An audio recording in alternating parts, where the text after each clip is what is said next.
clear. With Dune 2 taking sci-fi fans in particular and movie buffs in general, it became imperative for us to explore the various houses and factions in the universe. These houses have a tremendous role to play in how the socio-political and even religious setup strives and thrives in the Dune universe. So, without further ado, let's get straight into the list, which includes the major houses as well as other factions like the Bene Tleilax, the Mentats, and more. Before we get into our explanation, we have a very small request. If you like our content, please support us by subscribing to our channel. It's a small click for you, but for us, it means a lot. Thank you. Let's begin. Well, I'd very much like to be equal to you. Maybe I'll show you the way. House Atreides! House Atreides was a top-tier house in the vast expanse of the galactic Padishah Empire. Since time immemorial, the house has had their patriarch, called the Duke, at their helm. These people trace their roots back to the sun-kissed lands of ancient Greece and claim a direct line from King Agamemnon himself. For generations, their home planet has been Caladan, a slice of heaven where they reign supreme for 20 levels on the family tree. The most commendable thing about House Atreides was that they ruled with a tight yet fair grip that kept the planet peaceful and prospering. However, they also ensured that they kept Caladan blooming like a well-attended garden while keeping it safe from any and all external threats, be it other political powers or from the king himself. Speaking of the Harkonnens, the neighbors of the Atreides, they turned their planet into an industrial monster. Unlike the Atreides, who valued greenery and keeping things nice. The Atreides loved peace and all that, but they also had a knack for the art of war and boasted a lineup of sword-swinging, strategy-spinning badasses ready to fight at a moment's notice. And let's not forget their exclusive and ingenious fighting style called the battle language. In the books and movies, Emperor Shaddam Corino IV asks Duke Leto I to pack up and move the family business to Arrakis. Why? Well, the Emperor gave control of Arrakis, also called Dune, to House Atreides so they could control the spice production. But it was a setup, a classic bait and switch by the Harkonnen with a helping hand from the Corinos. Duke Leto II was without a kid to call his own, and the original Atreides line came to an end after 3,500 years. But the family tree doesn't stop growing there because his sister-slash-wife, Ganima, and her beau, LRod and Corino, did have a child. The Bene Gesserit have been keeping tabs on the Atreides gene pool, mixing and matching to keep the lineage alive. By the time we reach the era of Paul Muad'Dib Atreides' great-great, had a few more greats, grandkids, the family has been scattered like seeds in the wind. Feyd-Rautha, he's psychotic. House Harkonnen. House Harkonnen finds its origin in Finland, or at least the name Harkonnen has Finnish roots. You could say that these guys are pretty much the bullies of the Dune universe. Before they hit the big leagues, these guys were more or less the underdogs and scrambled in the minor leagues of the LRod, which is kind of like the UN, but with a lot more backstabbing and a lot less diplomacy. Climbing the social ladder by nearly any means, the Harkonnens played the market like a fiddle. They aced the whale fur trade, which was the first step towards filling their pockets deeper than a black hole. And that's how they bought their way into the major leagues, securing a planet-sized trophy, Arrakis, the spice capital of the universe. Ruling with an iron fist and a velvet glove, if the glove was not also made of iron, the Harkonnens were the masters of the mean. I would go on to say that Baron Vladimir Harkonnen made Darth Vader look like a kindergarten teacher. They turned treachery into an art form and earned the universal side-eye from the rest of the galaxy's elite. But the Harkonnen motto was simple: why make friends when you can make money? Their home planet, Gedi Prime, was a poster child for industrialization gone wrong and uncontrollable. All factories and fight clubs, no tea parties or book clubs. When they did get their hands on Arrakis, they cranked the tyranny up to 11 and treated the native Fremen like dirt. Naturally, this sparked an endless turf war, but let's dig a little deeper into the origin story behind the notorious House Harkonnen, which, believe it or not, wasn't always a villainous house. This story starts with the Butlerian Jihad, an all-out war between Team Humans and some seriously ticked-off robots. When push came to shove at the Battle of Corrin, Vorian Atreides was calling the shots, a true blue hero in the flesh. Well, sort of. Meanwhile, the robots, desperate to turn the tide, went all in with a plan that could eliminate humanity. One of the most important figures in the war was Abulard Butler, Vorian's right-hand man, who wanted to do anything he could to save millions of innocent lives. He went kinda rogue and pulled the plug on his unit's firepower, hoping to stop the madness. Vorian, on the other hand, had a different playbook and decided to go nuclear, literally, to secure the win. Thanks to a stroke of luck, or maybe a flicker of conscience from one of the Tin Men, Erasmus, the day was saved without the catastrophic loss of human life. LRod, once a respected soldier, was called a traitor and would have been killed had it not been for Vorian, who swapped the death penalty for a life. To add insult to injury, LRod was stamped with the HarConan name, a moniker marred by his granddad's shady past. So, when you strip back the layers of intrigue and interstellar scheming, the HarConan saga is a classic tale of a fall from grace.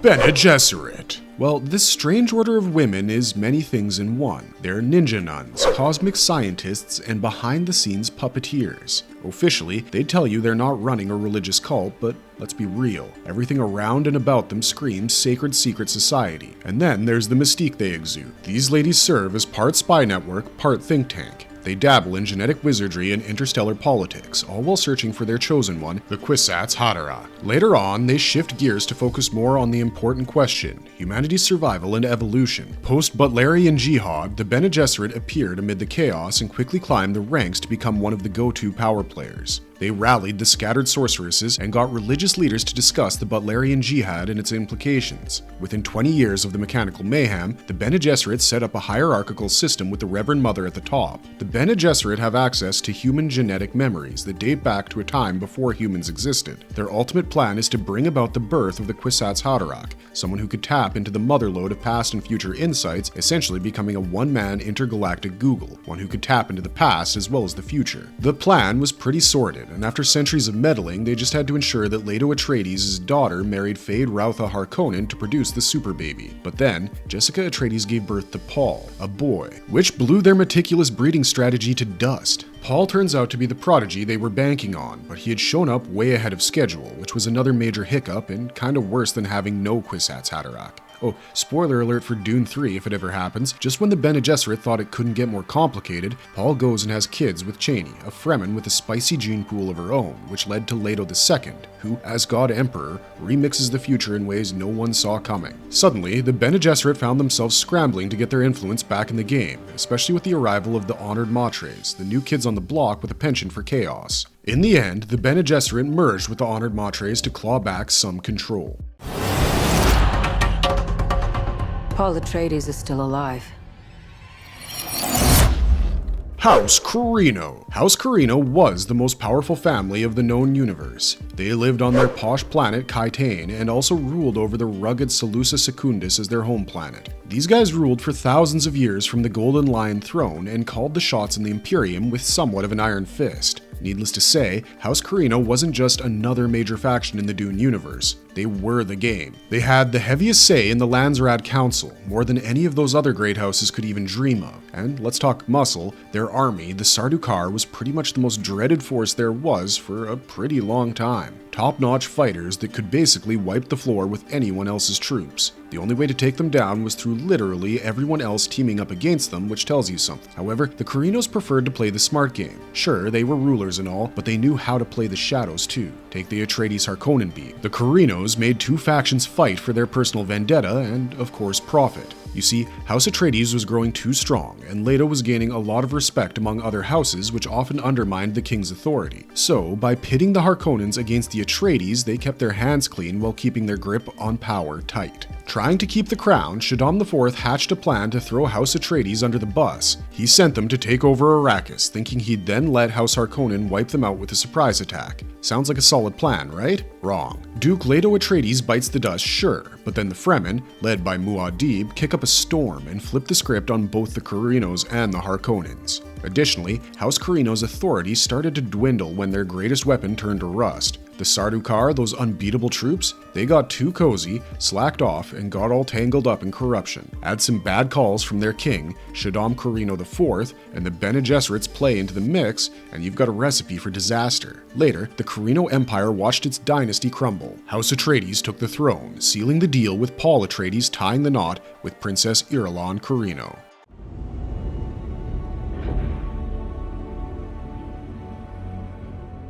The Spacing Guild. After the Butlerian Jihad wrapped up and machines were banned, these guys rose in importance as the go-to folks for hopping across the stars. They became the cornerstone of the whole spacefaring thing because they had somewhat of a monopoly in the field. They were also the brainy bunch who came in hot right after the Bene Gesserit as the brain training powerhouse of the time. Now, much like other factions, the guild also had their fingers in all the pies. Yes, they were responsible for getting you from point A to B, but they also pretty much controlled the intergalactic routes and the space banks too. When they came into existence, it was such a big deal that it started the Imperial calendar. During the Corino Empire days, these guys were still an influential force. But then the whole Arrakis drama came about. The guild was sniffing around, getting antsy about the future, especially when Paul Muad'Dib Atreides started taking control. They even cut deals to get every army they could to Arrakis, trying to squash the uprising. But Paul played his ace and threatened to blow the spice to Kingdom Come. The guild, seeing no way out and scared stiff of losing their space lanes, caved and played ball with Paul, who then took the throne and shook up the power dynamics. What made the Spacing Guild crucial to the Empire was their touch of mystery. They were essentially a shadowy group everyone knew about but did not really know. Quite obviously, the guild picked up where those old thinking machines left off and dove into the mental gymnastics of space travel without the tech. In the guild, being a navigator was the dream job, something every guild member aspired to become. But the guild wasn't just navigators, they had a whole ecosystem, including, but not limited to, the chief administrator running the show, the admin folks keeping things smooth, the navigator's personal crew, the faces of the guild, aka ambassadors, and the techies making sure everything worked just right. These navigators were hooked on spice melange. No spice, no go. This stuff was their bread and butter, letting them zip through space without dying.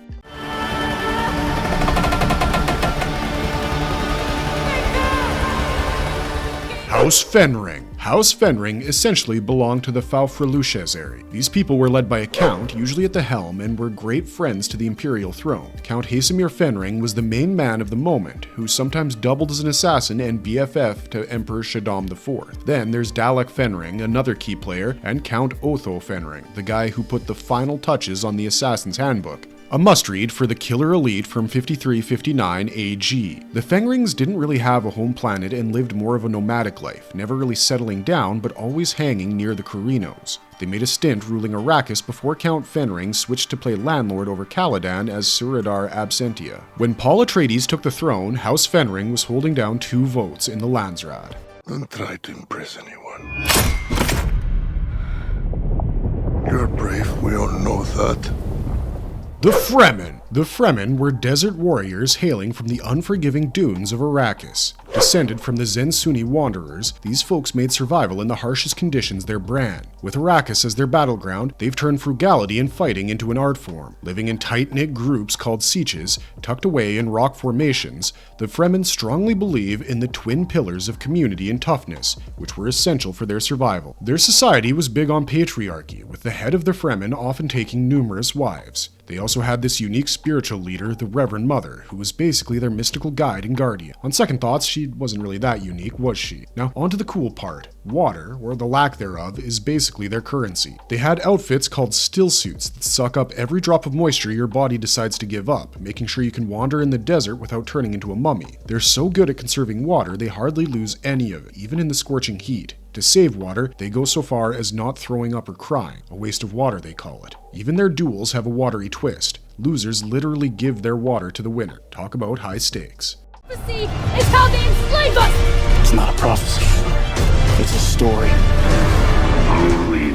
The Landsraad. The Landsraad were the intergalactic council of which all the big shot houses were a part. It was the old school but super futuristic Parliament of Space, and they were in existence before the whole Butlerian Jihad saga. However, the Landsraad really got its shine on during the Corino Empire days. It became a place where all the power players, aka the great houses, came together to negotiate, strike deals, form alliances, or even hash out their beef in a method known as Canly. So, in the Landsraad, you could have a vendetta against me, but you had to keep it civilized. Needless to say, the Landsraad wasn't just a tea party, or rather powerless like the UN, it had some serious muscle behind it. Theoretically, if all these great houses decided to buddy up, they could go against the Emperor's elite Sardaukar troops. But when it came down to it, especially with the whole House Atreides debacle, unity was more of a wishful thinking thing. The head honchos of the Landsraad were the High Council, who oversaw the nitty-gritty like who gets to call out whom and making sure that no one house got too big for its britches thanks to the Emperor's oversight. Even when House Atreides took over the throne, the Landsraad stuck around, and they did lose some swag. The council held up the structure of Great House for centuries, all the way into Leto Atreides II's reign. It managed disputes, kept tabs on who was playing nice, and generally tried to maintain order in the galaxy. How much will it cost them,